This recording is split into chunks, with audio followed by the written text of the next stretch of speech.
to join us on Monday and are returning tonight, thank you and welcome. For those of you who maybe be joining us for the first time tonight, welcome as well. We're so pleased to have all of you here, and we're really excited to launch into tonight's topic. We're going to do some housekeeping just at the top, a couple of things about tonight's session and how to engage with it to get the most out of it. So, my name is Emily Womack with Dyson and Womack. And as I've just said, welcome to tonight. I also want to call out that we are recording all of these sessions and they will be hosted on the LA County Arts and Culture's PAiD website. You can already access the entire back catalog from the first series of workshops. So if you are curious and interested in looking back at some of the workshops we've done in the first allotment, they're all available to view there. We're going to do a little bit of an introduction into the program and some of the upcoming items before we jump into tonight's topic. And tonight we're going to be talking about working within public agencies, and I am joined by my colleague and friend Pat Gomez from LA County Arts and Culture, and Pat and I will be leading this session tonight. I am going to do a quick disclaimer that both Pat and I have had a cold in the last 48 hours or plus. And so just ask for your patience and care if we both need to cough or jump off camera for a minute, because we're going to power through tonight, but we are both slightly under weather. And thank you so much to Summer from Dyson and Womack for helping us navigate that as well. The last housekeeping item I want to share is the questions. There is the chat feature in Zoom that we're all really familiar with. There is also another feature in Zoom called Q&A. And whether you see your bar at the top or at the bottom, I want you guys to take a second. Sometimes it's hidden under the more with the circle and the three dots. If you go there, or if you see it on the full landing, kind of like I guess, icon section. It's one that looks like a little voice call out box with a question mark in it. So go ahead and open that up. We'll be using the Q&A feature throughout this session. That's where you need to put your questions. So no need to wait till the end. If you have questions that come up during the talk that Pat and I are giving, go ahead and pop those into the Q&A. That'll allow Summer to kind of get a gauge on how many questions are coming in, and we may even answer some of those early or respond to them. So as soon as you have a question, feel free to pop it into the Q&A. You can use the chat feature if you just want to like lift something up or share an interesting comment or anything with the broader group that you think of. But for questions, please try to make sure to put them into that Q&A little box on Zoom. I think that is all of my agenda and welcoming housekeeping moments. So I'm going to hand it over to Pat for the land acknowledgement. Thank you so much. And unfortunately, I just saw that I just froze twice. So hopefully this doesn't keep happening, but here we are. Anyway, thank you. Let me go ahead with the land acknowledgement. The County of Los Angeles recognizes that we occupy land originally and still inhabited and cared for by the Tongva, Tataviam, Serrano, Kizh, and Chumash peoples. We honor and pay respect to their elders and descendants, past, present, and emerging, as they continue their stewardship of these lands and waters. We acknowledge that settler colonization resulted in land seizure, disease, subjugation, slavery, relocation, broken promises, genocide, and multi-generational trauma. This acknowledgement demonstrates our responsibility and commitment to truth, healing, and reconciliation, and to elevating the stories, culture, and community of the original inhabitants of Los Angeles County. We are grateful to have the opportunity to live and work on these ancestral lands. We are dedicated to growing and sustaining relationships with Native peoples and local tribal governments, including in no particular order, the Fernandino Tatavian Band of Mission Indians, Gabrielino Tongva Indians of California Tribal Council, Gabrielino Tongva San Gabriel Band of Mission Indians, Gabrielino Band of Mission Indians Quiche Nation, Yuha Vietnam of San Manuel Nation, San Fernando Band of Mission Indians, Coastal Band of Chumash Nation, Gabrielino Tongva Nation, Gabrielino Tongva Tribe. To learn more about the First Peoples of Los Angeles County, please visit the Los Angeles County Native American Indian Commission website at lanaic.lacounty.gov. Thank you, Pat. And I'll pass it to my colleague, Summer. Thank you. Hi, I'm Summer. Um, Talking about the PAiD program. The PAiD program is a multi-year initiative funded by the Mellon Foundation that aims to increase diversity, equity, and inclusion in the field of public art while supporting the sustainability of the LA County creative economy with artist needs in mind.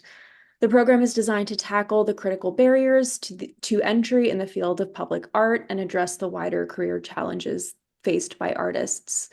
The program is made up of multiple components, including the Artist Council, which is held across 2 cycles, and each cycle is made up of two cohorts of 8 artists who are selected to engage in policy discussions to make recommendations to LA County about how to make opportunities for artists better in the county. They will also create temporary public artworks that will be on display across LA County this coming spring. Then we also have the PAiD apprenticeship, which is also held across 2 cycles. It is 2 cohorts of 5 artists who have never completed a public art commission or civic artwork and will engage in mentorship and training to complete their first public art commission. Then we have the PAiD professional development workshops like this one. It is a series of workshops that are held to provide skills and resources to artists across all career stages and backgrounds. All of the workshops will be recorded and they will be held on the PAiD website, which is on LA County's website, where you can find recordings of all of the sessions from the previous cycle as well.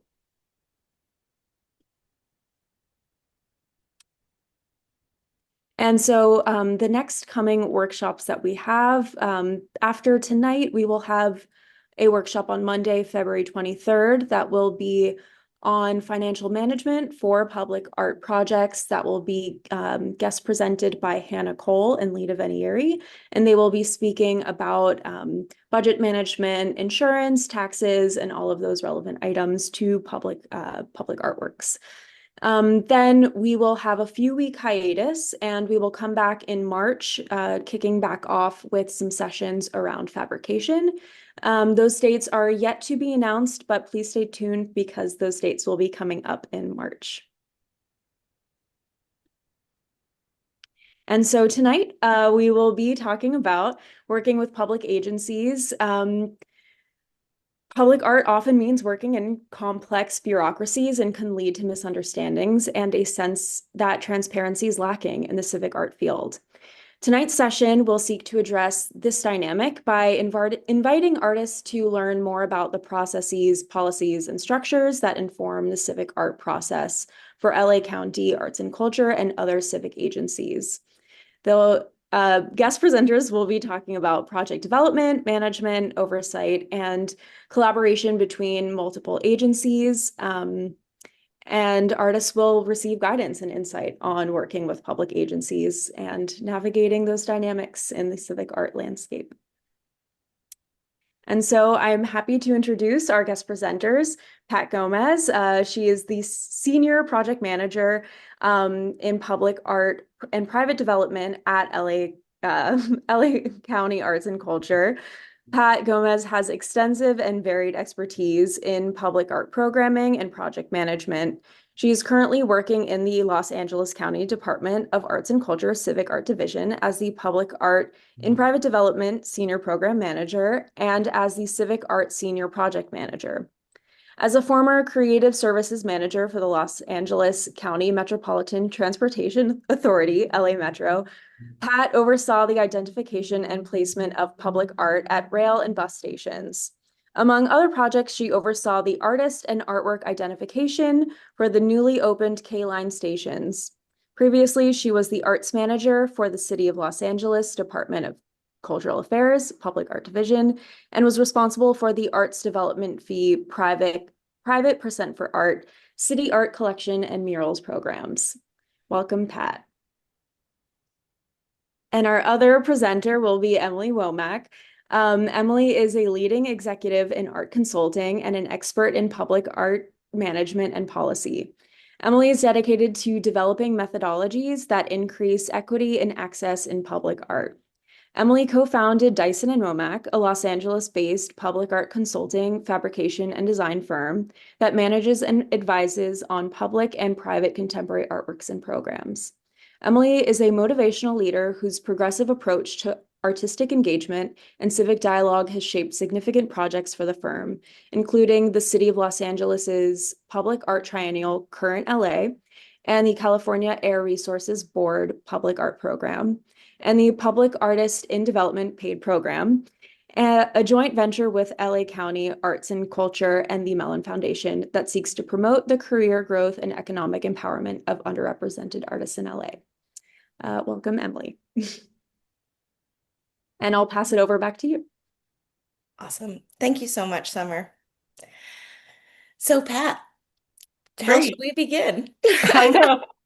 I think first what I would sort of give an overview of what we're going to go into today. Our goal today is to sort of lift that curtain as to what happens behind the scenes, like how government works in relation to public art, because it can be very mysterious and people may have certain ideas about how things work.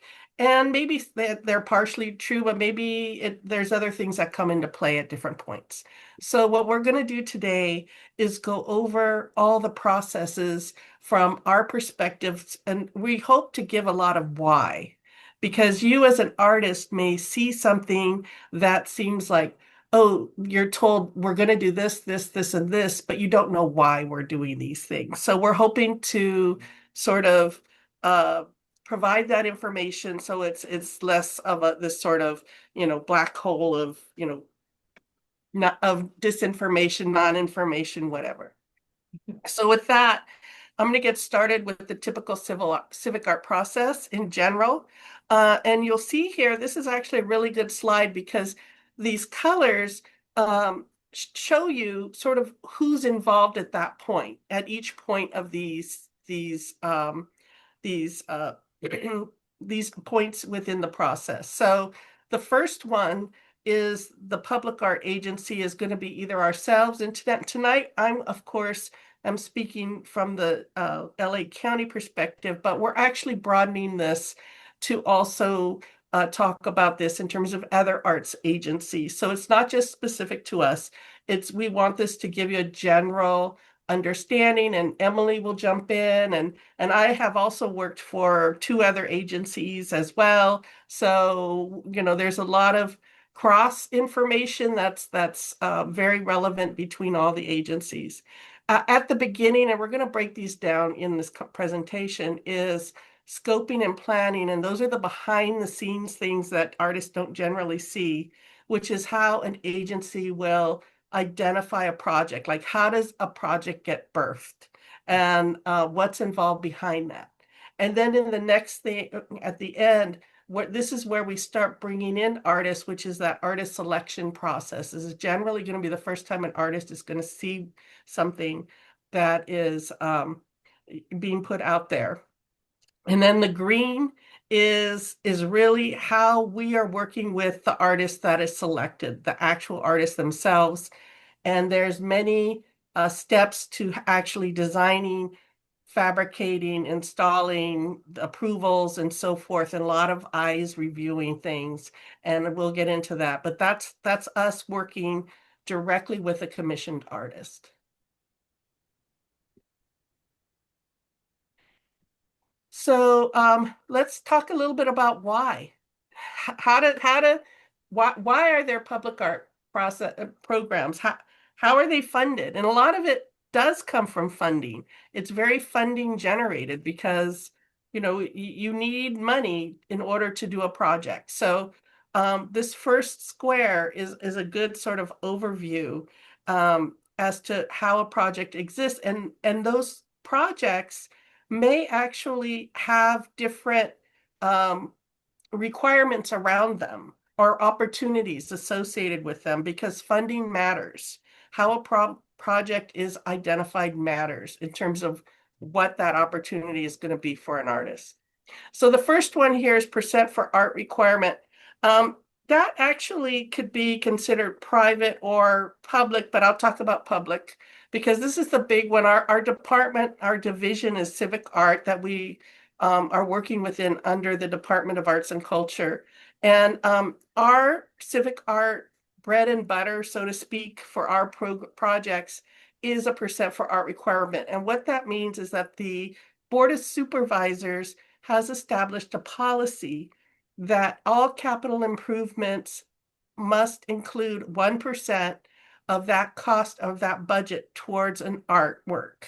And this is something that is very common amongst the agencies that have it. This is probably the primary way, and I should back up and just say what a capital improvement is because I'm starting to use jargon and people may not know, but a capital improvement is a improvement on the land that would be considered permanent. Like the county, for example, building a health center or some other construction.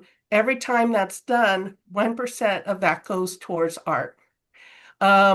Sometimes there may be a grant that enables for an art program or artwork to happen. This particular program, PAiD, is funded by Mellon, the Mellon Foundation, which actually enables us to do a lot more diverse things than would really be something that could happen under generally a percent for art requirement. Sometimes, then the next one, strategic or discretionary agency investment. Sometimes there might be funds that have been identified. This isn't something that happens for us very often because all the funds are in a tight budget, but sometimes there's a site that really is in dire need of an artwork and funds are found through various sources to make it happen to allow for an art project. And then at the bottom, this is the private percent for art, which is also the program I run for the county. And that's developers who have a 1% requirement for artwork associated with their site. Now, different municipalities, different cities have this kind of a project requirement. We're LA County, and so our requirement only covers unincorporated LA County. But the city of Los Angeles has one, Culver City has one, Pasadena, these various places, and all of them have different requirements as to what that can actually entail in terms of an developer's compliance. For us, for the county, it's very liberal in that a developer has many choices, and only one of the choices is the creation of a public artwork. They also can support community programming, they can support conservation of an artwork from our collection, or they can just pay. Yeah. So do you want to throw in before I go to the next thing? Did you? You did a great job of covering it. I would just say, there's some really good resources to look up about what cities, counties, and state level agencies have these percent for art programs. And many of the ones that do will also have an art department or art civic art program that you could sign up for a mailing list if you were interested. I know folks in the past have asked about how to find opportunities, and that is a great way to start. Just looking at who has these percent for art programs and then seeing if they have a mailing list you can sign up for. Great. So then we get into, what are those first steps that birth a project? And this is really where the opportunities get identified and so forth. And what affects that are these bullet points, which are, where is it going to be? What is the goal of the project? Is it something that we want to create a placemaking, maybe a place of rest, or maybe it's something that it's a health center and it needs to be artwork that is calming and is supporting the goal of that site in terms of who they're serving and how they want their environment to be. We need to look at the budget. That's a huge one. What must it cover? And we'll get into some of these sorts of push-pull we have with our various interagency colleagues. Scheduling, that's a big one. Sometimes, the idea is that the artwork is unveiled at the same time there's a grand opening for that site. Well, sometimes those sites end up with a very changed or speeded up kind of a timeline, which really affects us and what we can do and so forth, because now we may have a much shorter timeline than we thought. And then also, this interesting way of phrasing it, level of creative flexibility versus constraints. A lot of that have, Emily, I see you laughing. You can explain that a little bit. But we really need to think about who is the audience. And when I say audience, it's not only the public, the audience is the workers who are there, and so forth. Did you want to add on to that Well, square? some of that's also in the where, but a lot of the initial review, I think, around that, I mean, flexibility versus create constraints is also just understanding what is appropriate locations for art within a site, what is going to be actually visible and accessible. Mhm. Because the other thing, these requirements often come with a requirement that they be publicly visible or publicly accessible for a certain amount of hours a day. There's also questions of safety and maintainability that a lot of folks are thinking about early on in this process so that when the site actually does get selected and put out for call, that artists have the best chance of creating something within that. So there is a lot of thought that goes into what is going to make this the most accessible opportunity for artists to respond to. Um, that's all I was going to add to that. But there's a lot goes into there. A lot.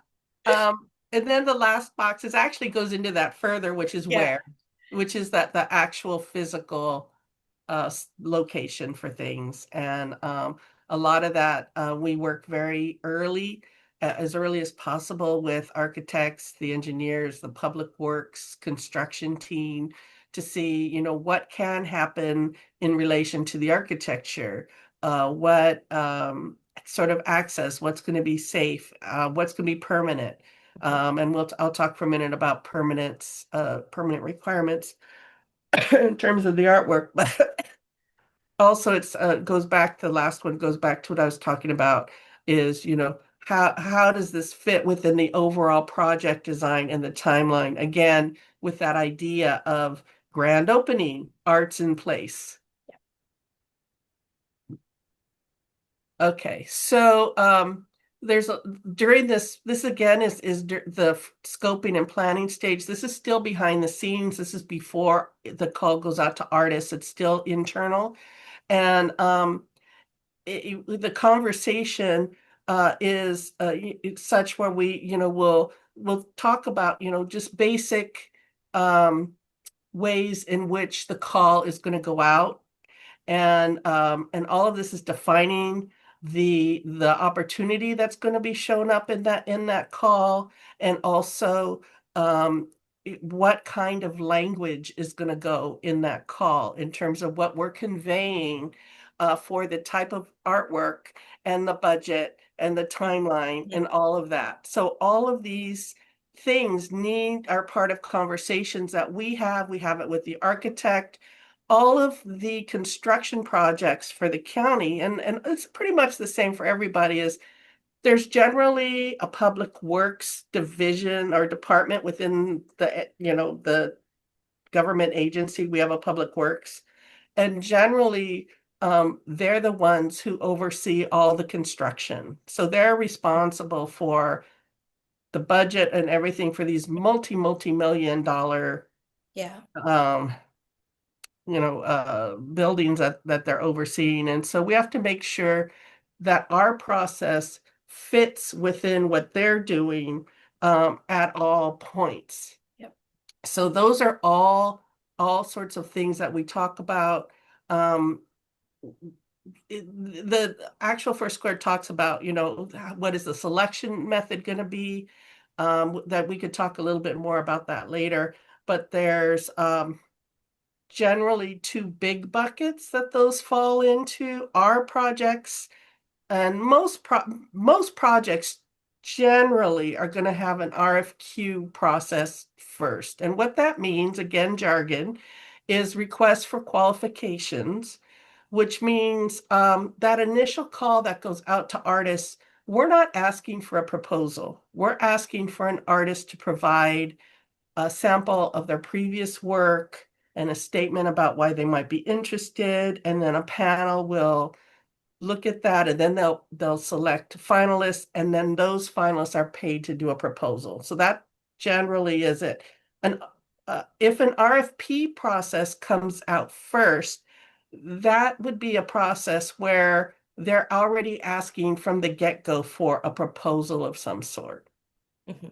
And there's various reasons for that. And again, we're going to go into that a little bit more. I also wanted to just share a little bit that we get asked a lot about why does the RFP or RFQ when it goes out say certain things? Why does it say, open to artists here or there or within these age limits or with these qualifications and I would say that I wanted to kind of speak about that for a second because there's so many reasons why you might see those things. So for one, when it's coming from a government, those civic art programs are not operating independently. Oftentimes they need to follow, and I would say LA County has done a lot of work to actually develop pathways for artists that are unique, which is a really amazing thing, by the way. But a lot of government agencies, even the arts departments, have to follow, and I'm going to use the word procurement, which is the process of hiring someone to work for a government. There's a lot of rules around that. And a lot of civic art agencies have to follow the same procurement processes that the government does when they hire the person that's going to fit your potholes or put street lights in or build the next, utility building. Um, and if you can imagine, those might be very difficult and comprehensive processes. So if you see an RFQ or an RFP come out and you're like, why does it have all of these things and all of this paperwork and all of this stuff? Oftentimes that's because of that really burden of transparency and burden of really trying to not be what's a word I'm trying to find here, like pay to play sort of scenarios that governments are beholden to. You also might see calls come through our consultants like Dyson and Womack and others. Sometimes governments will also work with an art consultant to put out a call, and there can be different requirements there where the art consultant may have a little more leeway than a government agency does to kind of structure things certain ways or um, even put out certain levels of evaluation that governments can't put out.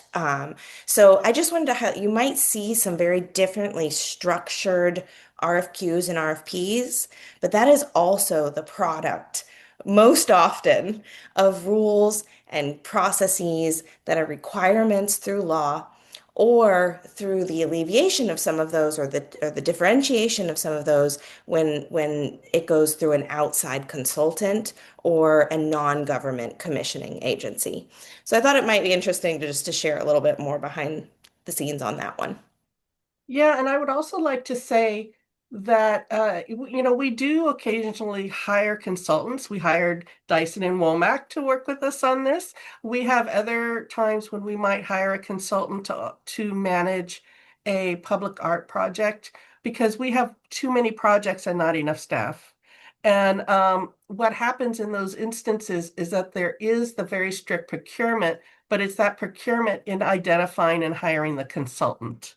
So it's that first level. So those consultants have to go through a process in order to be hired. Yeah. Once they're hired, it would be the same thing as if you are an artist that has been hired for a commission.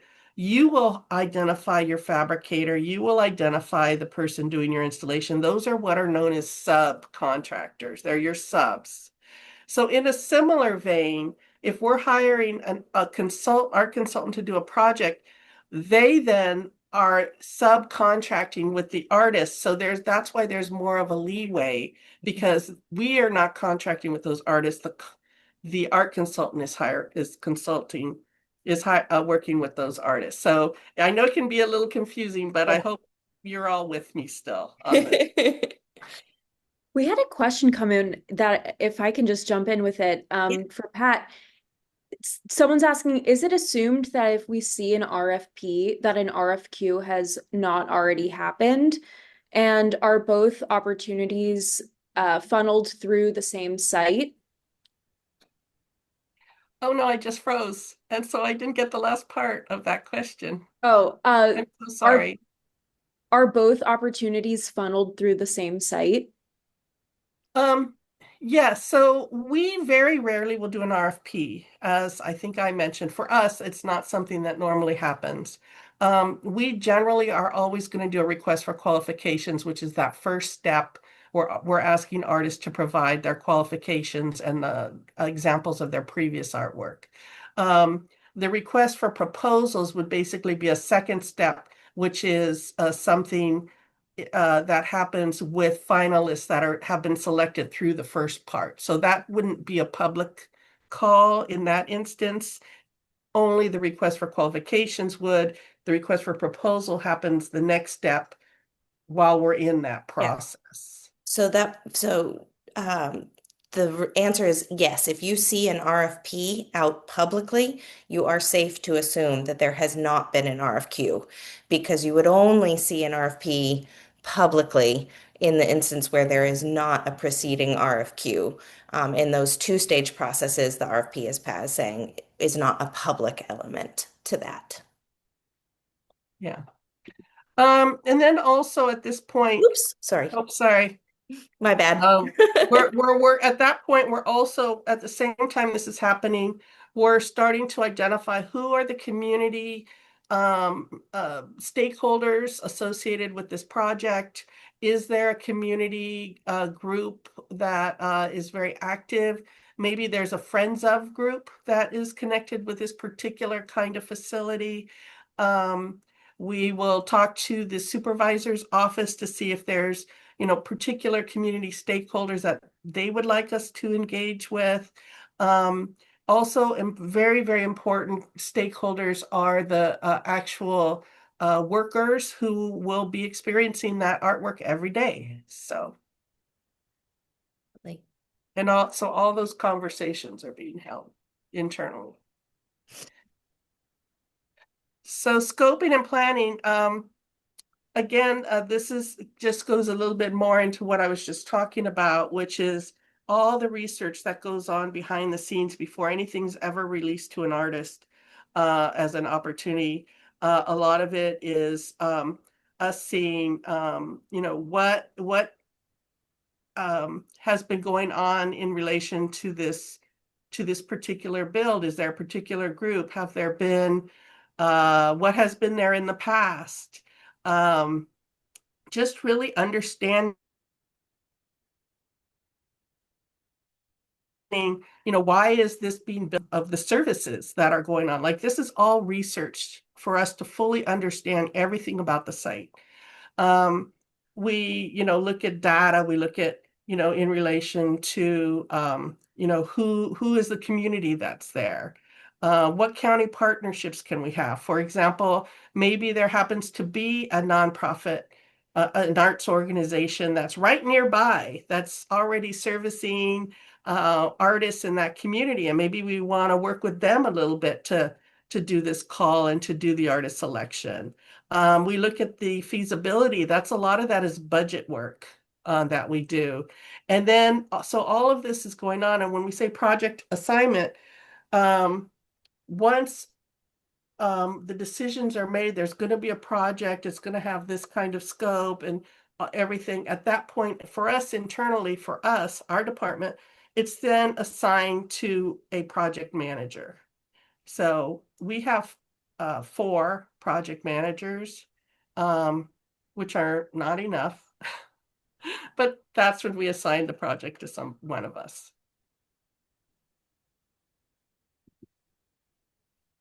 So let's talk a little bit about the planning. You could see here plans.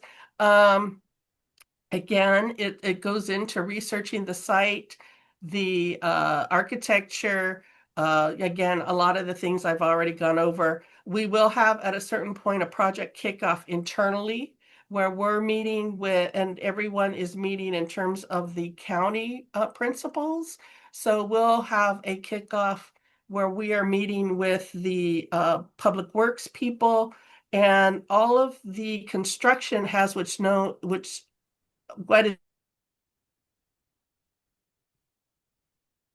is known as a GC, who's actually the builder of whatever this project is. Public Works is actually managing them, but the GC is the one who is responsible for that site and that construction. And so it's very important that they're aware of what we're thinking about. They have a chance to weigh in as to what the opportunities we're looking at. And so we could start to pull out any considerations that we need to think about in terms of the physical piece, the schedule, and so forth. And at that point, the budget is really finalized. And then the timeline is set at that point in terms of that big goal of the grand opening with the artwork in place. So everything Pat has been kind of going over is all of the stuff that was initially, if I can go back a couple slides, in this purple section. So just to re-highlight, all of this is happening behind the scenes before a public art opportunity is seen publicly. And one of the questions that we see sometimes come up from artists is like, how do I get it? Like, is there any way I can be involved? Like, how do I really want a project to happen here. I really want a project to happen there. And like, how do I have any kind of say in any of that?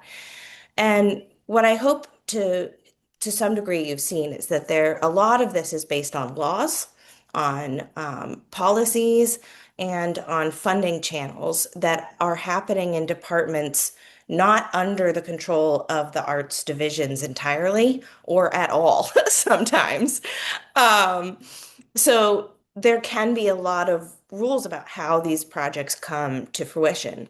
But I always like to share one thing with artists who are interested in maybe saying, like, but I want to have a voice at this level of space. And one of the things I always encourage artists to do is look at where you might have publicly posted arts commission meetings, city council meetings, any kind of public meeting, because anyone can show up to those and speak about something that they're really passionate about. And we have seen artists show up to commission meetings, to council meetings, and say, like, there's this space in my neighborhood, this is the thing that I would care to see happen or advocate for things that your voice and your ability to use your voice is your space to be heard in these scenarios. And those public venues and forums in government exist for those reasons. Doesn't necessarily mean it will always work its way through those pathways. But when folks say there's no way to get involved at this stage, there is.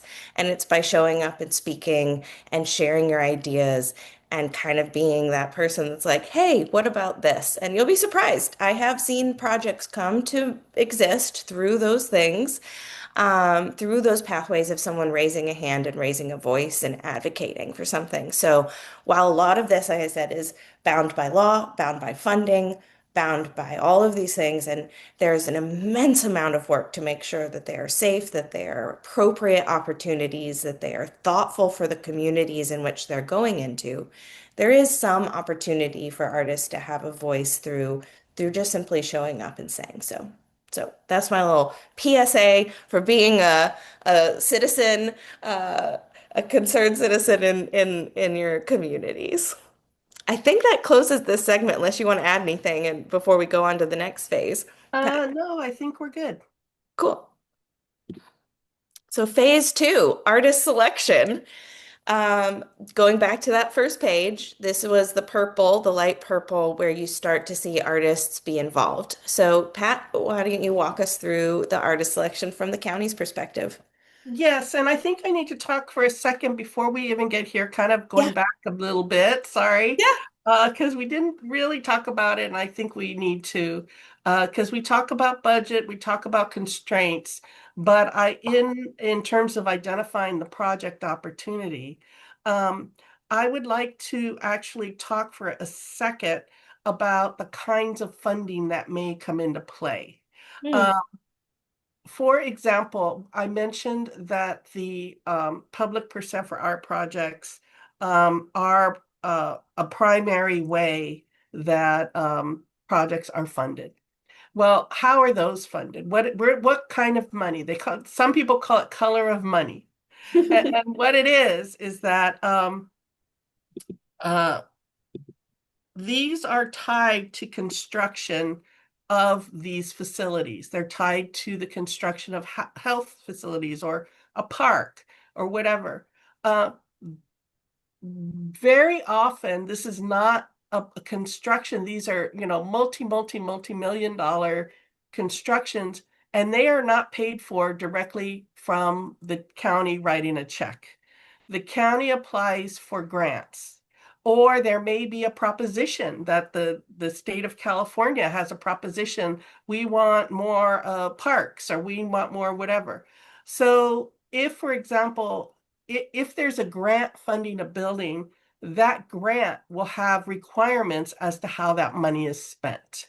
Or if it's a proposition or whatever that funding source is, generally there are restrictions tied to that money that is building the thing, the health center, whatever. The art has to conform to that.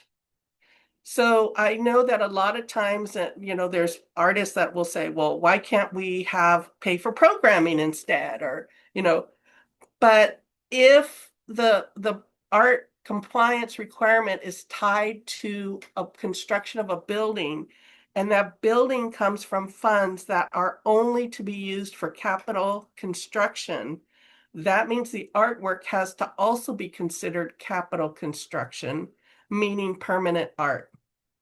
So that's where that comes into play. So we try and, massage more community engagement with the creation of the art and sort of fit it in that way.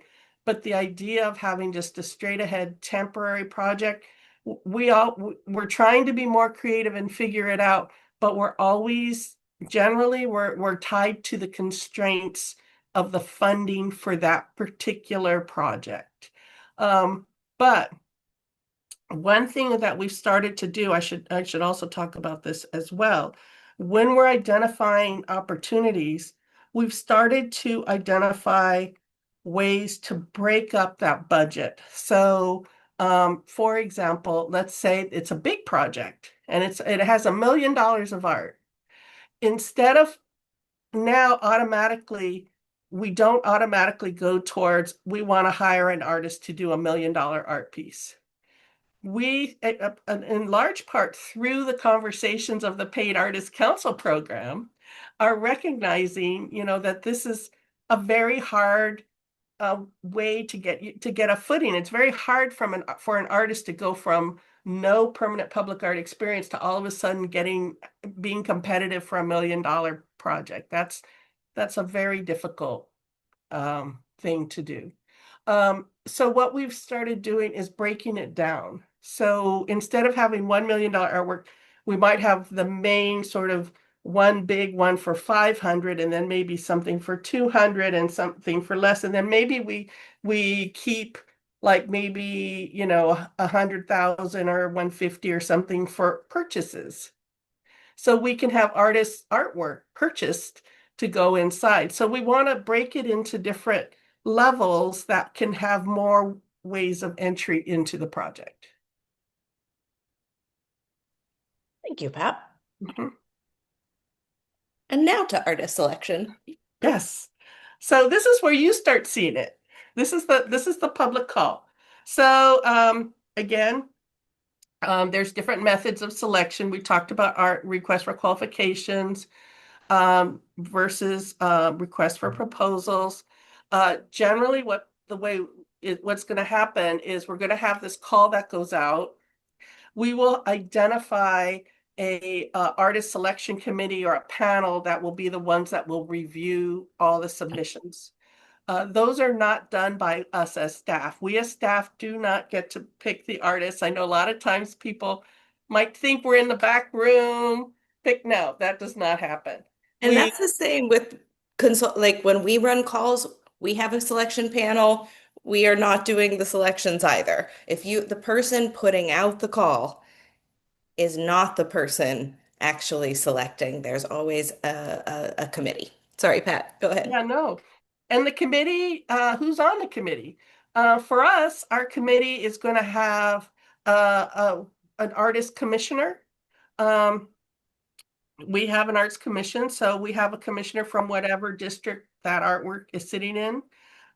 We will generally have the arts deputy from the supervisor's office. So that's two sort of supervisory uh, connected people. We will have people from the site. Let's say it's health, mental health. We'll have mental health services people. We will have the architect. We will have community members that have been identified previously as being important to the site. We'll have them in there. And we'll also have um, community members. And then we'll also have what we call arts professionals, which are going to be artists, the experienced public artists, or maybe a curator or two that are familiar with public art, that also have a familiarity or connection to the site. So that in general is going to be the big artist selection committee pool that we're pulling together. We will have technical assistant workshops. Most people do, which is where you as an artist can log in and find out all about that project, find out the goals, ask questions about the application process, and just have a better understanding as to what we're doing. And then we have the selection panel. I've talked already about the two-stage selection, the first one being the review of the qualifications, finalists being selected. We pay those finalists to develop a proposal, and then at that point, then that panel will meet again. The proposals are presented to them, and then the selection is made. Yeah. Want to add anything? I feel like this, yeah, that when it runs RFQ to RFP, the process that Pat just laid out, regardless of institution, is fairly standard. And so I would just say if you see things really different from that, that might be something to kind of go, huh, hmm.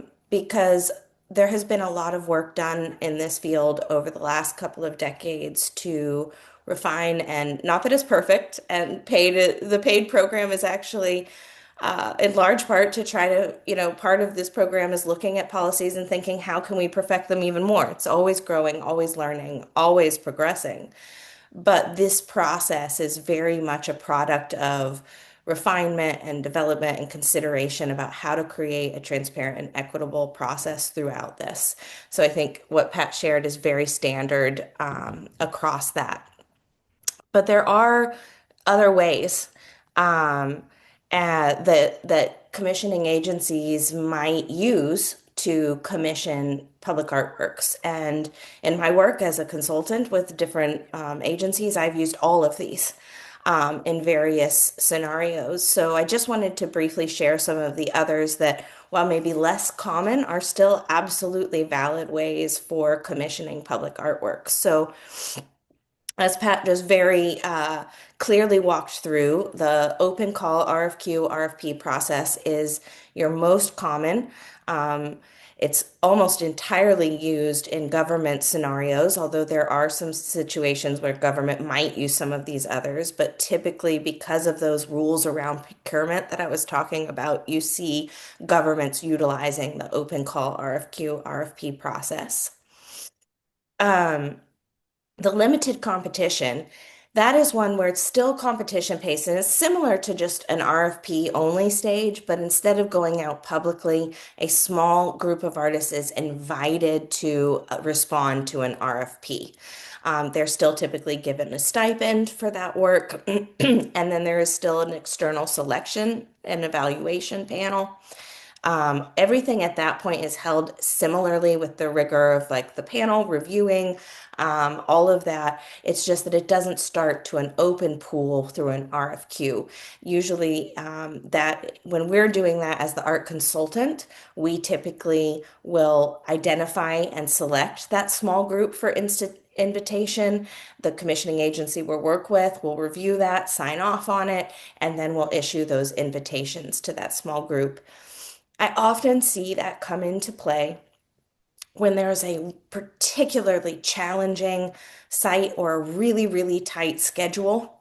I would say actually the schedule is sometimes the biggest driver because that RFQ, RFP process takes time. For those of you who have gone through it, you may feel like you are sitting waiting for months to hear back in some instances. And especially if it's this two-stage process, that process can take months and months to move through. Not because, of any uh, intention of not trying to be quick and agile, but simply because, especially with open calls at the RFQ stage, you can receive hundreds and hundreds of applications. And these processes, when done well, and the LA County is certainly a very high standard in that, um, they give every respondent their due time and really consider every respondent, and that it can be a very lengthy process. So sometimes when time is really tight and we know we can't truly do that, this limited competition will come into play. The last one, and Pat mentioned this just slightly with maybe, is also sometimes used around purchases, but that is this idea of direct commission where there is no competition element whatsoever, where an artist or a group of artists is selected for an opportunity and offered that opportunity. There's no competitive review, there's no panel. Um, there's often a requirement for a really strong justification and documentation for why this pathway is chosen. There's been cases we've been involved with this where it's simply that there is just a very particular artist that is uniquely qualified for something. Again, that time sensitivity comes into play.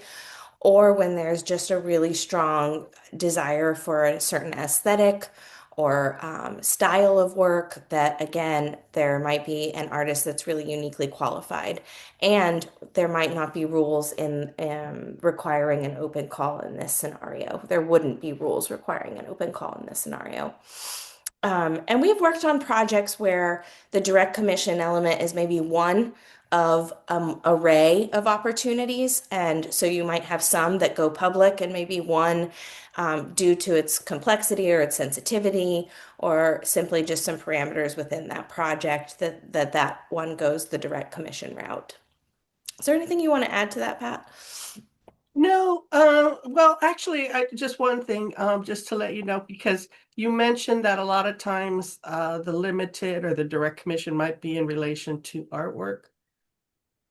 being purchased, and we still have to go through a process You for do. that. Okay. We do. So Awesome. we can't go out there and say we want this, this, and this. Yep. Does not happen.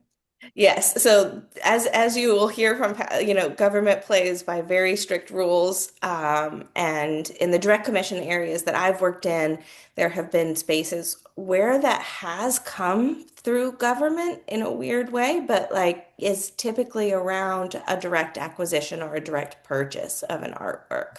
But again, we're getting into the kind of nitty-gritty of how rules and laws might work. But I wanted folks to be aware of these, that these are valid pathways into the public art sphere. If you're invited to a limited competition or asked about a direct commission, that is a standard process that is utilized. True. So that is the competition phase. And now we go into that bright green area where it's the commissioning agency working just with the artist. You've been selected, you've been given the commission, you're in contract. Um, and I wanted to just preface, we've talked a bit about this a couple sessions ago. We talked about this from here to the end with our guest presenter from LA Metro, but we were talking about it from the perspective of the artist and the things that they're managing under this. And when Pat and I were discussing, we really wanted to share, like, again, those why questions. Why are people asking you for certain things throughout this process? So our intention tonight is to look at this phase from the lens of the needs of the commissioning agencies and why and what they need. So, Pat, I'll hand it over to you. Great, thank you. So, if you're selected for a commission, that means you have already provided a proposal. But that we consider that a concept proposal because we're at that point going to start wanting you to really refine that design to make sure it's feasible. And when I say it's feasible, there's a number of things we're going to look at. We want to make sure that the materials are going to be permanent, that it's something that is actually going to work within the budget, because you have to develop a budget, but sometimes it's not like a fully developed budget. And we want you at this point to really go in, start talking with fabricators and really tighten that budget down. So we make sure it fits within the budget of your contract, because at this point you're contracted with us. That design you will meet with the construction team. I remember I talked about the GC, the general contractor. You'll have a meeting with them. They're going to look at it and they're going to say, "Oh, look, they want to put this big metal piece. Will that wall support it? Is the wall going to be strong enough to support that artwork?" So all of those things need to be in conversation, and then we try and say, "Okay, can we get the um, it's always money." So we have these conversations. Will Public Works pay to make that wall more, stronger to be able to support that metal piece? So, even while this is on, there's still conversations on the side that we're having because we're always advocating for the artist. Your PM, your project manager on the civic art team, our job is to really help facilitate your movement through the processes. And so we might engage in a lot of conversations you're not aware of, but they're all geared towards trying to troubleshoot and make sure your path is as smooth as possible. But that being said, there are things you are responsible for as an artist, and that just has to do with a lot of it is safety and budget and schedule. Like those are the big things right there. And when I say safety, generally, you might need a permit, a building permit. And again, if that's happening, we will set up a meeting with you and the building safety department that will be issuing a permit to make sure you understand that process. But we first will show the design to our liaison with that department and say, do they need a permit? And they'll say yes or no. If they say no, great. But if they say yes, that means you need to hire an engineer. You need to then that engineer needs to develop drawings.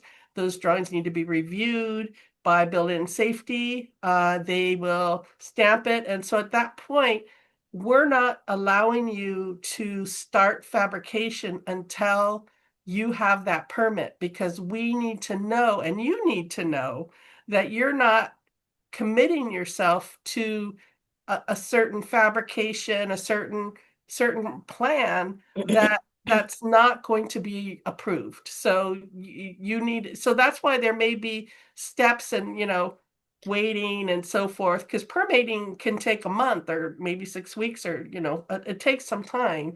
So this is all part of the schedule.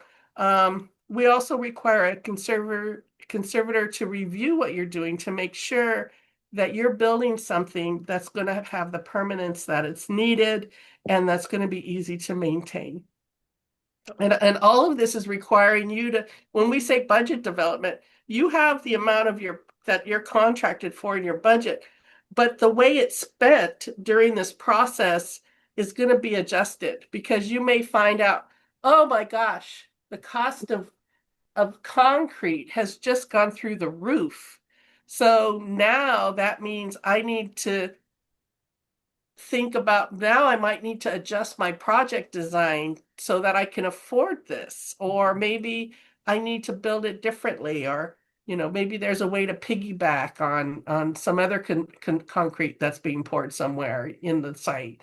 There's all of these things that go on in relation to creating that final design. And you can see that last bullet point is the notice to proceed. So once all of this is done and figured out, and we look at it and everyone is like, this thing is going to work, it's going to fit where it needs to fit. It can be done during the schedule again, so that it's done during the grand opening, it's in place. All of that. Um, the plan is working, we give a notice to proceed at that point, and then you can go. Yep.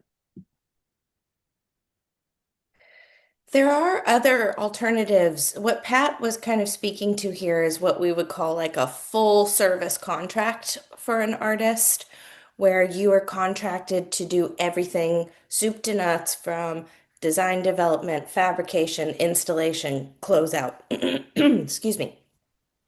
There are other pathways as well for artists. And sometimes, and I wanted to share a little bit about those because sometimes, especially if you're just kind of starting out, getting into this program, into this, the field of public art, you might be interested in something called a design only track, where your scope would end at the delivery of design. And that is common in certain agencies, as we discussed a few weeks ago with Metro. That's how they typically, I think almost always now, run their commissions. Other agencies use it exclusively or partially.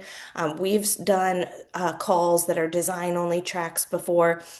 And it can be a really nice way to kind of get a big portfolio piece. Actually, the first image I showed, we had up on the, which was the side of a building with an artwork on it. That was a design only track piece where the artist painted the design for that. And then it was fabricated and installed by the commissioning agency. So your contract would end at the point of giving a fabrication ready design. Now, you still might have to engage in some of those things that Pat was talking about. You'll want to make sure that that design is really clear because you don't have a lot of opportunity to go back in and change things down the road that you might if you're doing a full service contract. So it's going to be a even more intense design process in some ways. You're going to make sure that you're answering everyone's questions so that it's fabricated and installed exactly to your design intent, and that you're liaising and working with the agency's selected engineers, fabricators, and installers. But it can be a really nice way to not, one, have a project that lasts multi years. You'll be done sooner. And two, to not necessarily need to carry all of the administrative weight if you're not ready or comfortable yet to kind of be responsible for a subcontractor like a fabricator or an installer. A design only track can be a really nice approach or step in. The other one I wanted to highlight is what we call community driven design track. And I think these really speak to specific artists who are very invested in social practice or community engagement work. This is one we have actually are working on a project right now that's on a design only track or community driven track where an artist was selected through an RFQ only stage. We do not develop a proposal. We simply select the artist based on their qualifications. And then that artist, in close and deep connection with community over a longer period of time, develops the actual artwork proposal. And there are instances where that is really um, and very important way of bringing art into a community. And agencies may decide that they really want to have that level of relationship, of back and forth, of community engagement and involvement.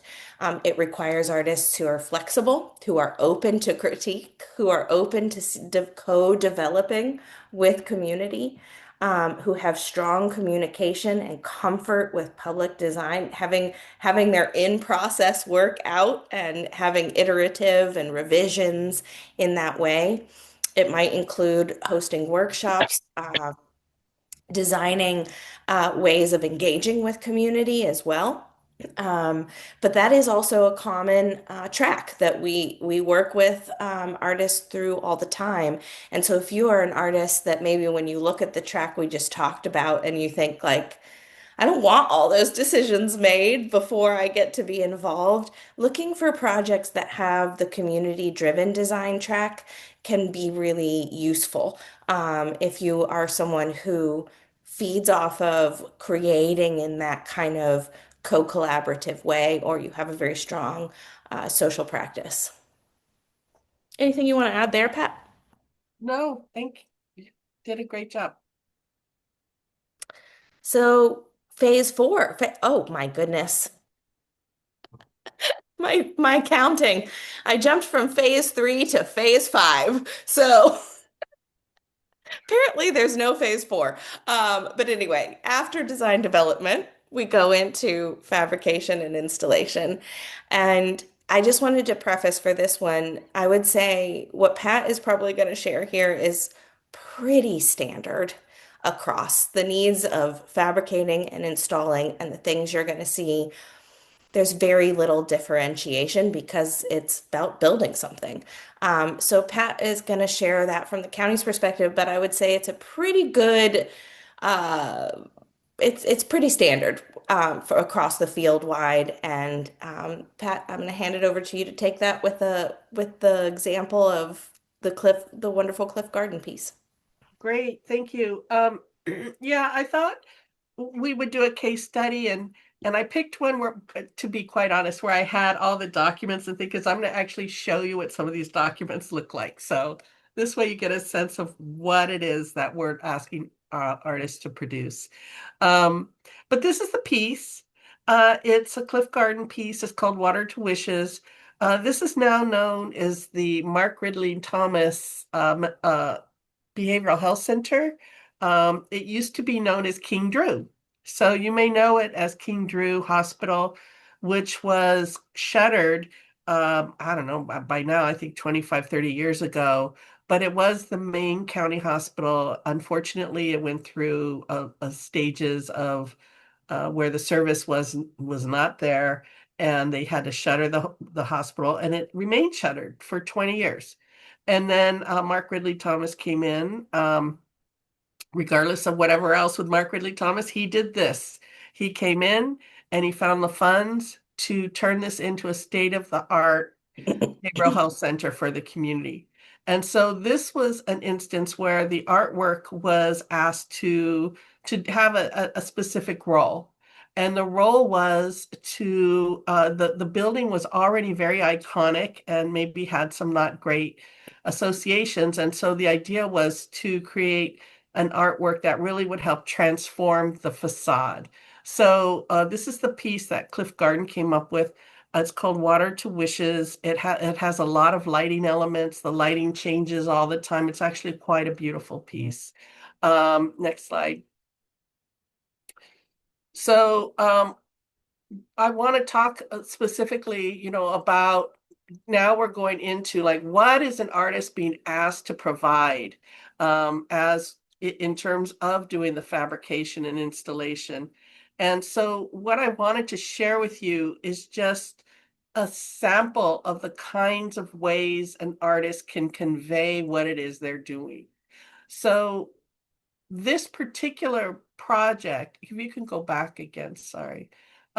This particular project was enormous. It was millions and millions of dollars. They took this building that was built in like 1955, that had no really usable plans anymore. Like they didn't exist. I mean, it was an enormous project to just figure out how to completely change the use, transform it, and so forth, just as a construction project.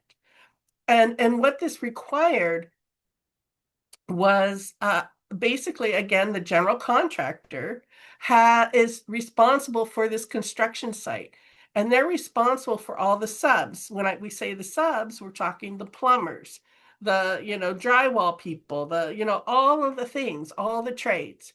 It becomes literally an army of people on site building the thing. And they all have heavy equipment, that meaning cranes and lifts and all the things, and they may need to be able to work in one area at a time. Like you can't have, for example, um, painters go in to try and finish a place if the construction's not done, because there's an order to things.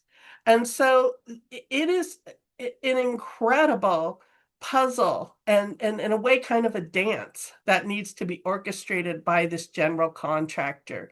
And the artist is part of that, because the work of the artist, they're in there. This is a hefty installation. It really is. They had to have lifts. We had to figure out so many things. I'll show you some drawings, but it needs to fit. And not only does the timing need to fit in the coordination, and this is kind of a big scenario. You may be working on a much smaller one. It's not so intense, but the idea is the same, that people need to know what you're doing, when you're doing it, and how you're doing it. So there's safety. So you're working in a safe environment, and what you're doing isn't going to cause a disruption to other people's work. So that's the reason for all the things I'm going to tell you that need to happen next. So this next one, this is an example from this project where that general contractor wanted a daily work plan. Like every day when they're on the scene installing this thing, what equipment is going to be there? What is the schedule on it? For this one, they wanted it, kind of hourly schedule of what's going to happen. What is the planned work for the day? What are we call it the PPE, meaning protective personal equipment. Like what is the safety protocols that are going to be used to make sure what you're doing is safe? And it seems like an awful lot. And again, this is like the highest most. Generally, it's not going to need to be this intense, but I'm showing you like big project, but the idea is the same. And the idea is people need to know what you're doing, and they need to know when you're doing it and how you're doing it. And the reason is because you're part of that coordination dance of what's going on with all the other work on the site. Next slide.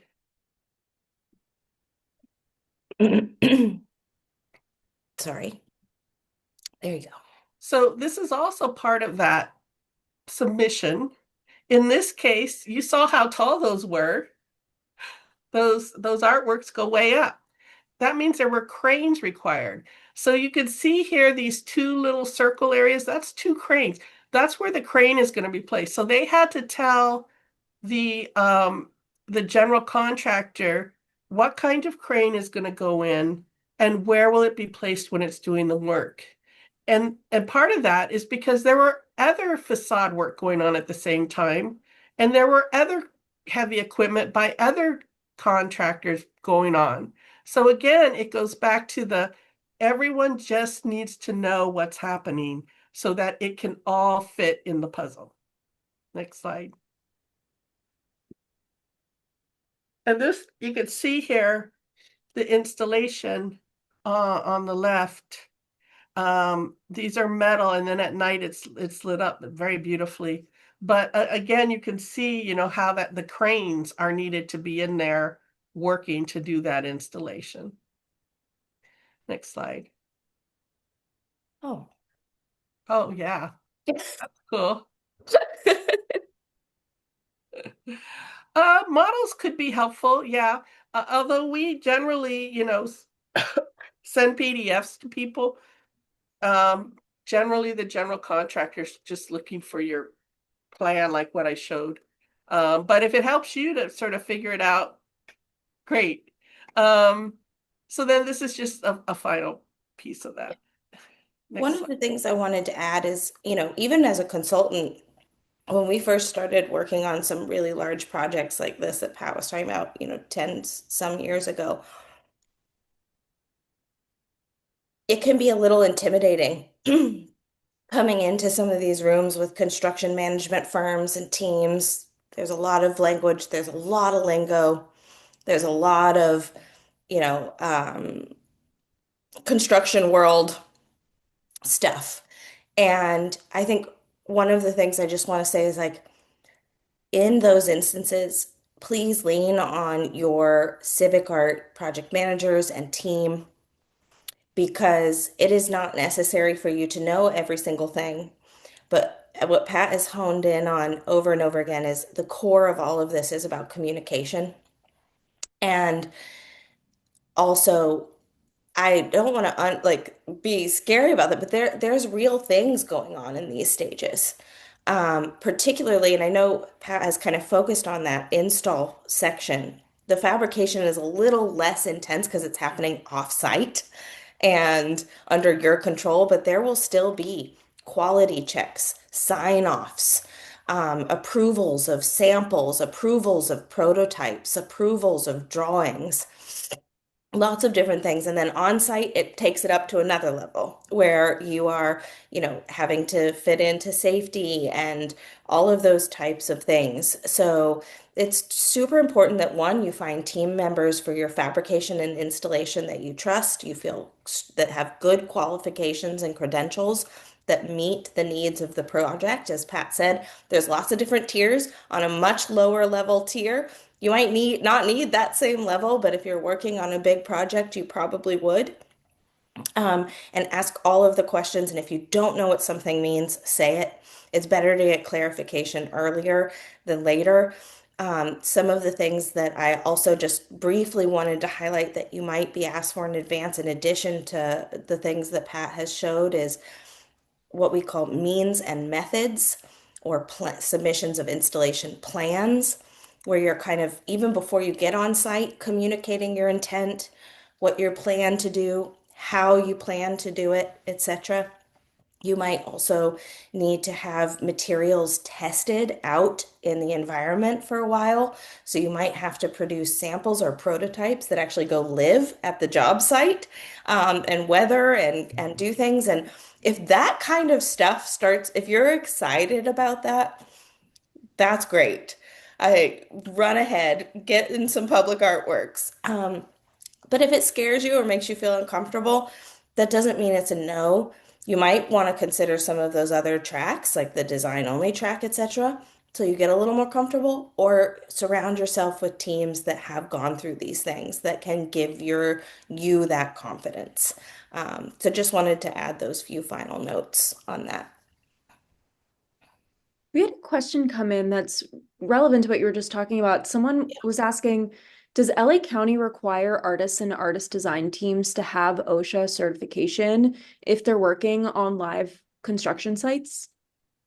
No, we do expect that you have a plan, but we do also require that the installer, sorry, not the fabricant, the installer has a general contractor's license. Yeah. So they then are the ones, I mean, generally the artist is not doing the installation. Yeah. For these kinds of projects, you have the fabrication is generally done by others, the installation is done by others, and the installer is somebody with a general contractor's license, who Mhm. then would, of course, follow all whatever ocean, everything else that's associated with being a general contractor. Mhm. And in order to even pull a permit, the permit needs to, when they say pulling a permit, it means actually getting the permit finalized, um, building permit.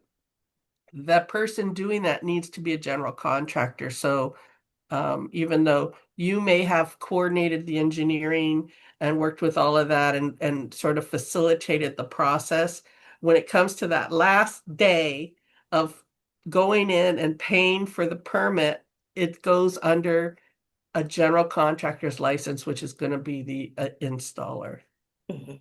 who would be required. And so I actually am sorry I said no. The answer is yes, because the general contractor in regards to the site, remember talking about the overall site, they're responsible for all the OSHA rules and everything to make sure that it's safe and everyone is safe. And actually for this particular project, they required all the installers and all the subs, meaning the plumbers and XYZ, as well as the artists, fabricators, to do a little 20-minute safety training Yeah. before they were allowed to work on site. Yeah. That's very common to have an induction, common to have PPE, personal protective equipment, hard hats, high vis, all of that. All right. I think we have one more phase to cover. And if we can maybe do that in like 5 or 6 minutes, Pat, then we'll have about a half hour for questions. Sure. This one's just quick. It's sort of, I think, somewhat self-explanatory. When a project is done, we need to close it out, meaning there are certain things that we're going to require to be able to document the piece properly and make sure that it's credited properly and that we can talk about the work and talk about the artist and all the things. So these are items that we require from the artist in order to close up the project. I think a lot of it's self-explanatory. We do require the artist to register their design uh, for their copyright. The artist always maintains their copyright for us. Um, and so we want to make sure it's registered. Um, we want to make sure there's a report from a conservator to make sure that we know how to maintain it, that professional photography of the work has been done so we can promote it and talk about it and put it on our website and all the places. And we want to make sure there's a plaque put in place that properly credits the artist and the artwork. The other thing that we often, that is, uh, I often put into this, and I'm curious if you would consider this part of closeout or if you would consider it differently, Pat, is the actual acceptance and handover of ownership of the Hmm. artwork. Um, and yeah, if you want to maybe chat about that for a second, or if you're coughing, I can too. Sorry. All good. That is something we do, but that's something we do. But yes, we have two documents. One is the acceptance of we have two. One's called the artwork acceptance, and the Mhm. other one's called the project completion. Mhm. So at the point the artwork is installed during the installation, we'll do a walkthrough. We'll make sure that it's all done properly. We might point out something that needs to be fixed or adjusted. But once it all looks great, we will issue what's known as a acceptance of the installation. Yeah. And so it's all done. At that point, generally, that's when artists really start focusing on the closeout. Mhm. And so the project completion is the notice that we've got everything, you're all done, your contract's done, your final payment's on the way. This is now part of the county art collection. Absolutely. That is also a really important thing for artists because it takes the liability off of you. At that point, the artwork is insured and owned by the commissioner. They have responsibilities to maintain it. So there's oftentimes a concurrent document called a transfer of title or something similar that outlines those relationships and duties and responsibilities for the lifespan of an artwork. So I always just say pro tip is to if there is to ask for what that transfer of title looks like up front if you're not given it up front, so that you can make sure you're comfortable with those terms of ownership by the time you get to the end of a project. And it is by far standard that the artist retains that copyright but gives a license to the commissioning agency for use of reproduction, showing it, exhibiting it in the context of the ownership going to the commissioning agency. So just a little plug there for artists to make sure that they are aware of their rights around the long term of an artwork as well. I think that's our last slide, and we've got some questions. So I think we should just dive in. Great. Yeah, I can start these off and introduce the questions. Awesome. Okay, so just going back up to the top, I believe this question was in regards to the open calls. Uh, what mailing lists do you recommend in terms of finding those opportunities? Mhm. Well, if you visit our website, you will see a mailing list pop up that asks you to join the mailing list. And if you do, you will get all of ours. Most agencies have it. I know Metro, the City of LA, I'm pretty sure Pasadena. So it may seem like, oh my gosh, there's a lot, but it probably is a situation where you might want to visit all the websites and just sign up. We also put things on our Instagram, but if you want to be sure to get it, you might want to um, sign up to make sure you get the emails. Absolutely. Also, if there's art consultants that you see calls come out from that you like, sign up with for the mailing list of those consultants. And there are also some sites that do try to aggregate all of those public calls and put them into one listing. The most popular one, I think, is like Cafe. There's also Arts for LA, and the California Arts Council also has a list of open calls.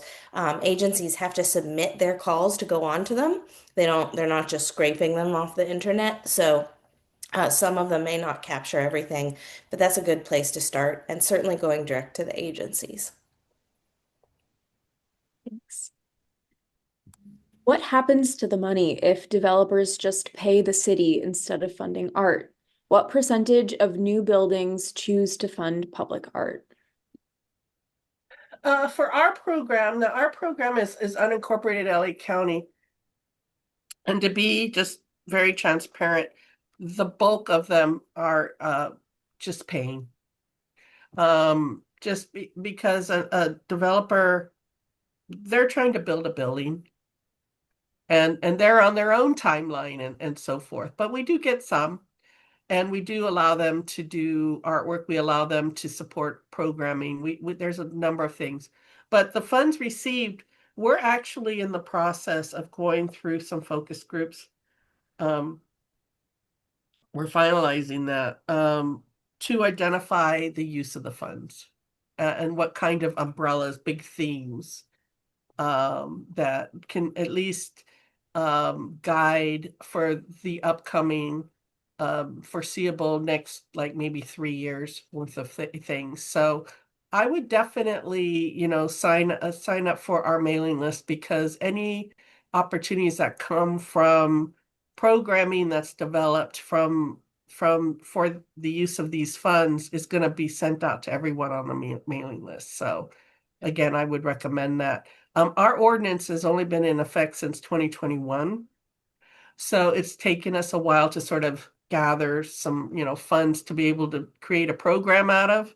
But we're definitely got I would say within the next couple months or so, we'll have a good idea as to the type of programming we're going to at least initially pursue. And that is very common, that structure that Pat's talking about. We have seen agencies, usually though I will say that the funds that are collected through Percent for Art when they're not, they have strict rules around them too. You can't just use them for anything. They usually need to be used for art and culture related things. Mhm. And so it is another pathway that, you know, if there's not a project happening somewhere and there's a real desire or push for something to happen, those are funds that can be allocated, but typically there are rules around them. But we've certainly worked with governments on projects that are funded through that collective pool. And they're kind of considered more discretionary. Thank you. Is there a way to persuade developers to invest into public art over just paying? Or can the city provide any guidance of ROIs for public art to developers? Um, I have a lot of conversations with developers when they're trying, and we make sure that they're aware. But there's a bit of a process for a developer to do a project. And unless it's something that they are really motivated to do, they tend to want to go with they want to pull a permit. That's what they want to do. They want to pull their permit and build the thing. So it's a more of a conversation, but there also is a motivation. They're all different. Developers are people too. They all have various motivations for what they're doing. Mhm. Um, we get a lot of projects where their 1% is not that big in terms of public art. So they wouldn't get anything really substantial for that. Um, so um, it's just, we have the conversation. I send them emails. I have a one-on-one. I go over the thing. I show them examples. But in the end, it's their decision as to how they want to handle it.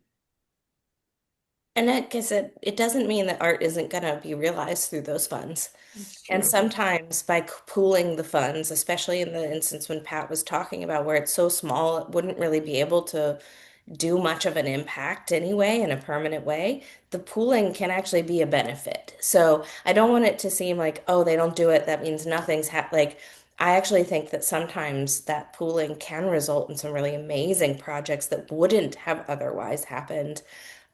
So it's not always a bad thing.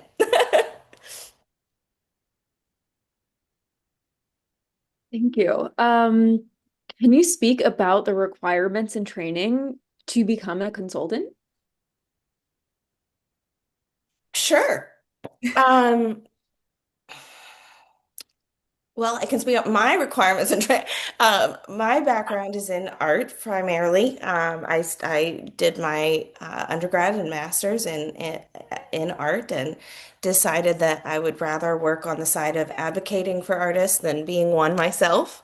I worked for many years in education and nonprofits before finally kind of coming to this sphere and founding Dyson Womack actually 10 years ago next month.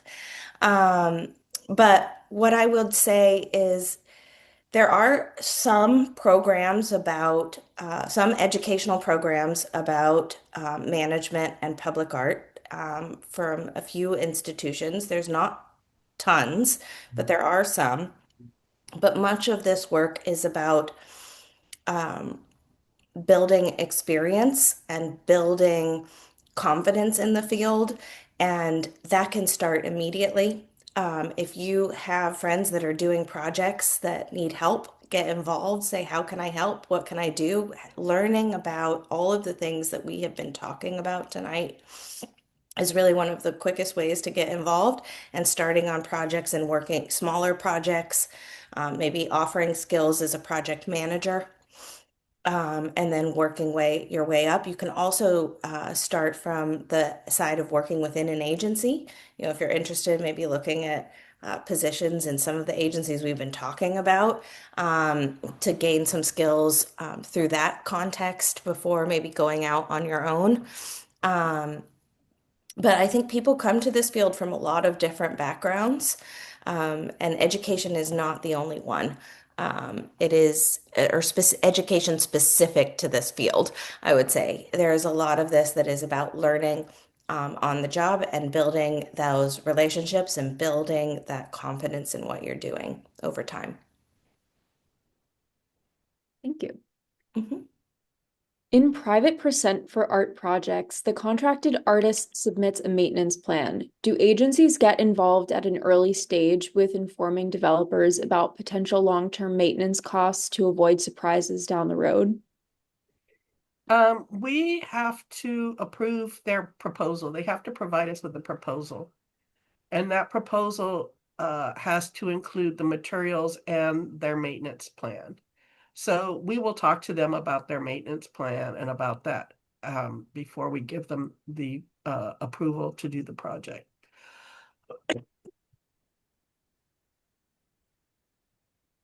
I agree. Okay. Just to add, when a developer does decide to do a project, that's not a free for all.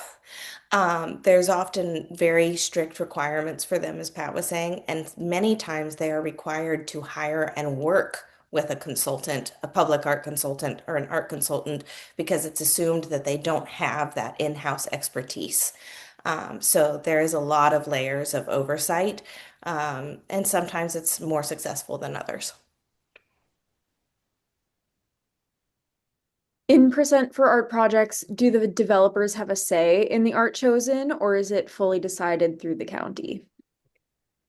Well, this is interesting because the different agencies that have the private percent for art programs um, have different approval processes and bodies. It's always, to my understanding, that the developer is making the selection about what the art is. We don't give them any requirements at all. They can hire whoever they want, just so long as it's a working artist that we see that the artist is somebody who is actually pursuing their work as a fine artist. It's not the architect or somebody of that nature doing it. And that it meets the budget and the requirement for permanence. Um, in our ordinance, it's very specific as to the requirements of the artwork. Um, you know, sorry, working with the artist and everything, hanging in there, working with the artist and everything. Um, But, and so because it's so specific in the ordinance as to what artwork will comply with the requirements, it's what we would consider an approval is a staff level, meaning I actually look at it and do the approval. As long as it meets all the requirements in the ordinance, I can go ahead and make the decision and approve it. Some cities and ordinances require that a proposal be made to a commission, like I believe Culver City works Mm, that way. yep, they do. Um, and they then, so that's a different kind of an approval process.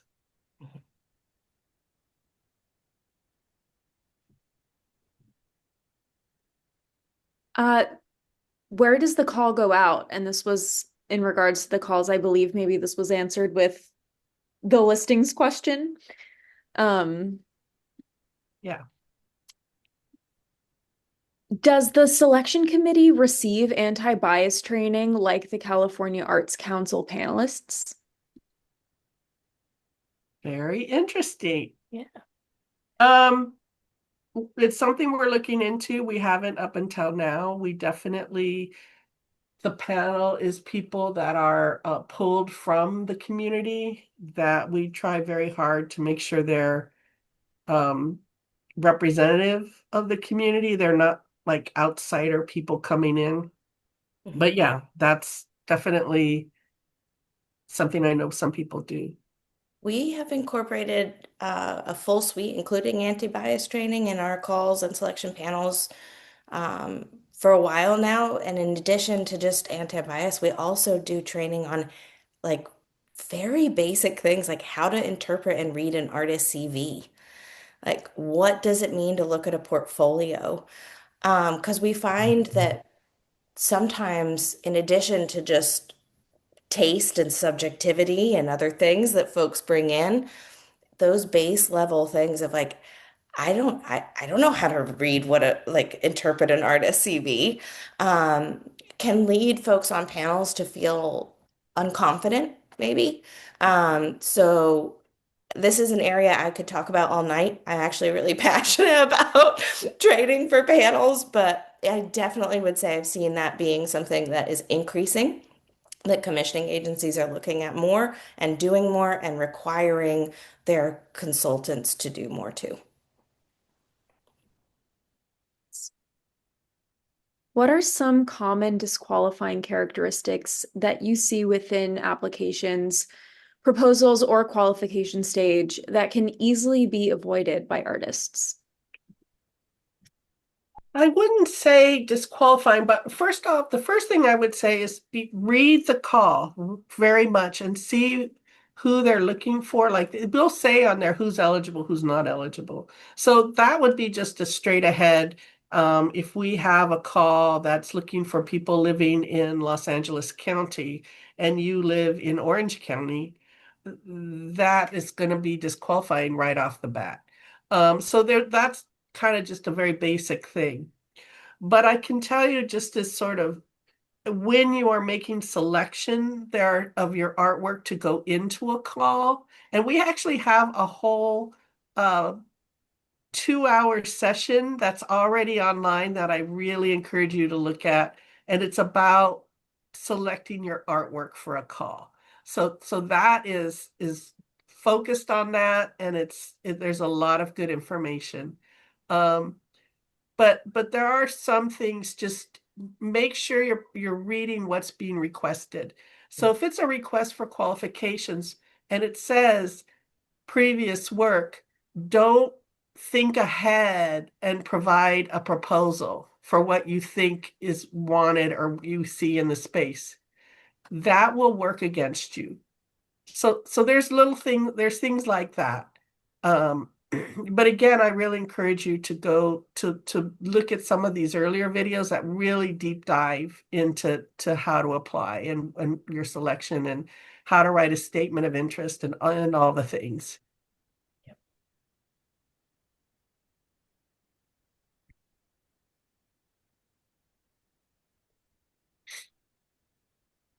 Knowing about this makes me wonder if artists and general contractors can have different perspectives and that the negotiating between them belongs to which person on the team. I think you're talking a little bit about in that kind of space of the fabrication installation where Pat, you were kind of saying like the general contractor has different, considerations and needs, and maybe the artist might feel differently. And I would say that has come up in almost every project I've worked on, where an artist has a certain perspective on how something should come together that might be different than what the GC or the team wants or needs. You are going to have ample meetings during these phases, and the commissioning agency is always going to be there, or should always be there. Um, and that is where those things get discussed. There's going to be a lot of opinions in rooms about how things come together. You can build something and install something 17 different ways most of the time. So I would anticipate there to be robust discussion, and the artist should advocate for what they want. But ultimately, the commissioning agency is going to be the arbiter between if there's real disagreement, and they're also going to chart the path about which direction it goes. But I would say absolutely. I've never seen a case where folks don't have discussion and dialogue.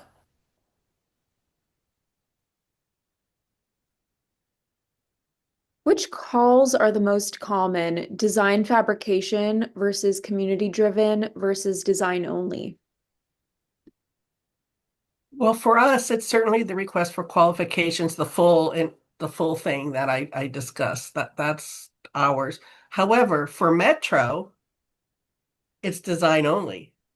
They're almost exclusively that. Mhm. So that's why, Metro might be a good place to look to be involved as like your first project. That's actually um, would give you a taste of working with an agency without having to worry about fabrication installation.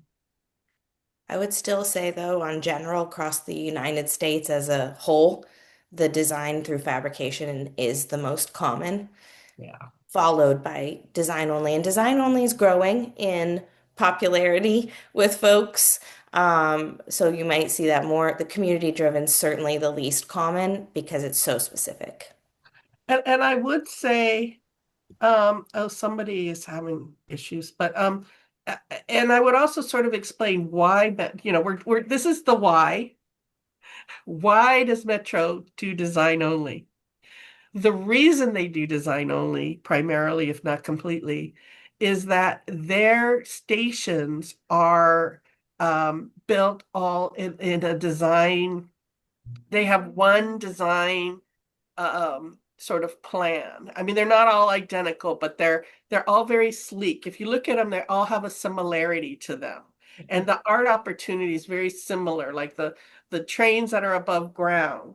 You're going to see these metal Banner type. panels Hmm. that are across. If it's more of a, underground station, on the top level, there's going to be glass that's around it. And then you go down and you're going to have maybe a big mosaic opportunity. And then the bottom level where the training is going to be these metal um, panels. So the art opportunities are very sort of standardized in terms of the opportunity. And so it behooves Metro to be able to have them oversee fabrication and so forth. So they're uniform and making sure that they're all done, the same way and properly, because they're generally going to be installing artwork for an entire line at the same time, which may have 13 stations or 8 or however many. So that's a lot of coordination and so forth to make sure it's all done exactly as needed. And so that is taken off the individual artist and the Metro art staff. That's what they're doing.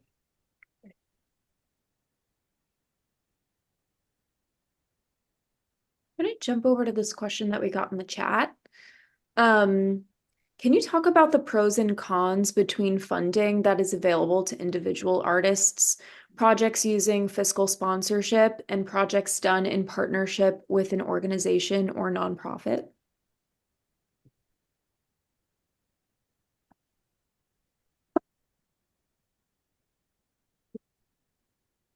That's a tough one because I'm not entirely sure I what would is meant by pros and cons. Yeah, I mean, for example, I would say in what we're talking about today in terms of working with an agency on public art projects, we hire artists. We don't hire organizations. We hire artists. And so it's really not a situation. Now, there are arts organizations who very much work with artists on community level. Like, for example, LA Commons is one. They do a lot of public art, community driven, and they work with artists. And that's a nonprofit arts organization that is servicing their specific community. So there are opportunities actually to work with community and to get some public art experience without having to go to a government agency. Hmm. Hmm. I would agree. Thanks. Okay, we'll jump back to the Q&A queue. For the budget, how much should you anticipate for installers and fabricators? And are the artists responsible for insurance for the art?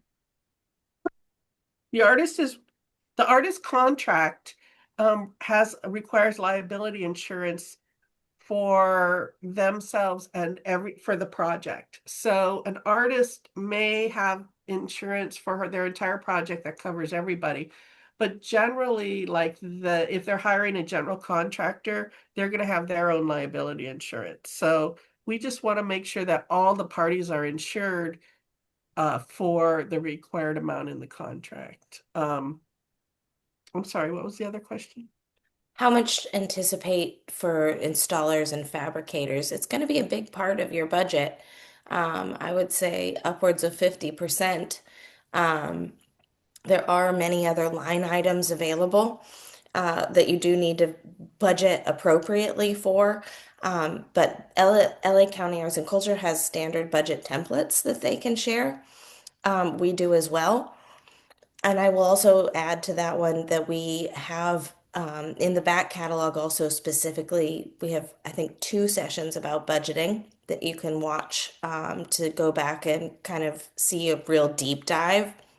And we are also doing the next one about financial management. And I have a feeling we will look at this a little bit more closely, but it is a large chunk of the budget.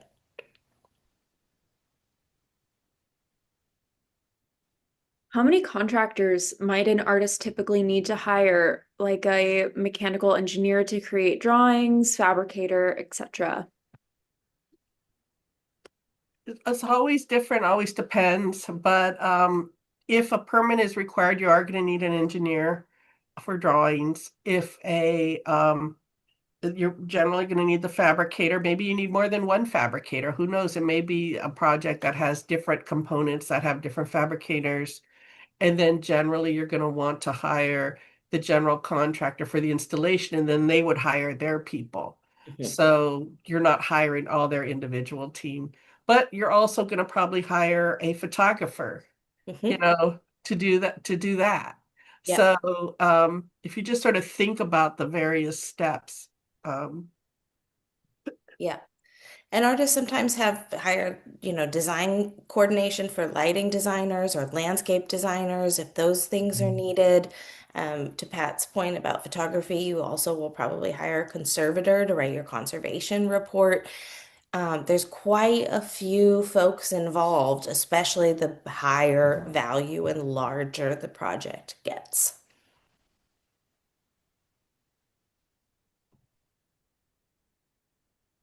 What is the approach to sharing a project idea or short concept proposal if there is no RFP? You have an idea and you believe there's value for the county, but there aren't any RFQs or RFPs that speak to it. oh, you're talking about, it sounds like they're talking about just sort of uh, Yeah. proposing an idea outside of any Yep. project that's been Yep. developed. Um, we don't generally, to be quite honest, unless it's through a specific program that we have, it's not really something that's going to be that easy to do. And again, it goes back to what we talked about in terms of procurement. Hmm. We have to follow procurement and make sure that if there's an artist is being hired to do something, that selection for that artist and artwork has gone through a process. And that process would mean that it's a full, everyone has the opportunity to apply. It's an opportunity that's been identified, and then it's what we call an open call, meaning it's open to people Yep. applying. But But back it, to Pat, that question that was about the pros and cons of like working with agencies or nonprofit, this could be a space where a nonprofit might be open to receiving pitches or proposals because they're not this I am very hyper focus on procurement rules is very much a government element. So just to say that could be a pro where a nonprofit or other organization might have other pathways where you could pitch something to them, but you're probably not going to be very successful pitching to a government.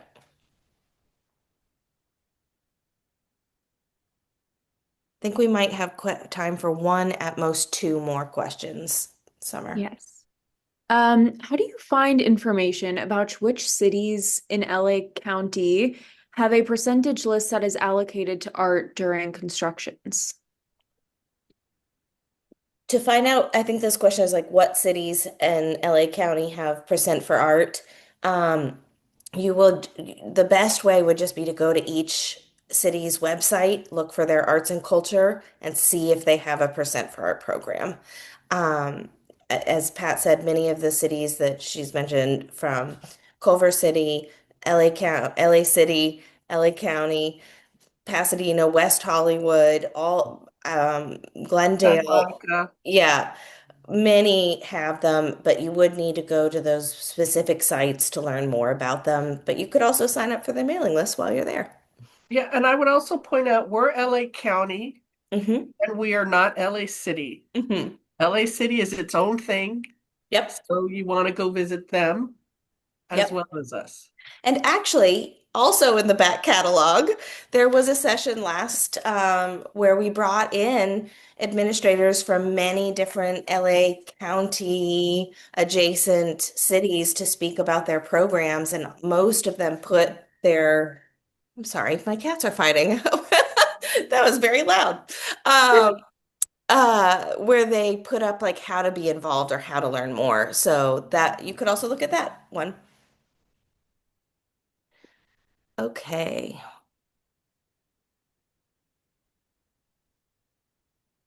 I think that might be where we need to leave it.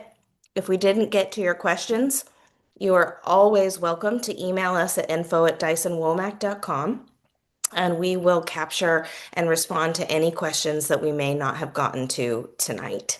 Um, Please also, if you have questions or comments about the sessions, if there are anything, we are wide open to hearing from folks. So please reach out to us if you want to learn about the future ones. Follow us at dysonwomack.com and also LA County Arts and Culture. We will all share the future and upcoming workshops. And just to recap, the next one with a date that you can sign up for is on Monday, February 23rd. Um, with that, I think we just have final thank yous. Thank you, Pat, for Yeah. all. I think I've gone through so much Dayquil in this last hour. But thank you. It was a pleasure to share on this topic with you. And thank you, Summer, for walking us through all of these questions and keeping us on track. Any final thoughts, Pat? No, I would just really encourage people to go to our website, on the county website, and view the last season's videos, because we deep dive into a lot of these sort of basic questions that you can find information. I would really encourage that. Absolutely. Okay. Good night, everyone.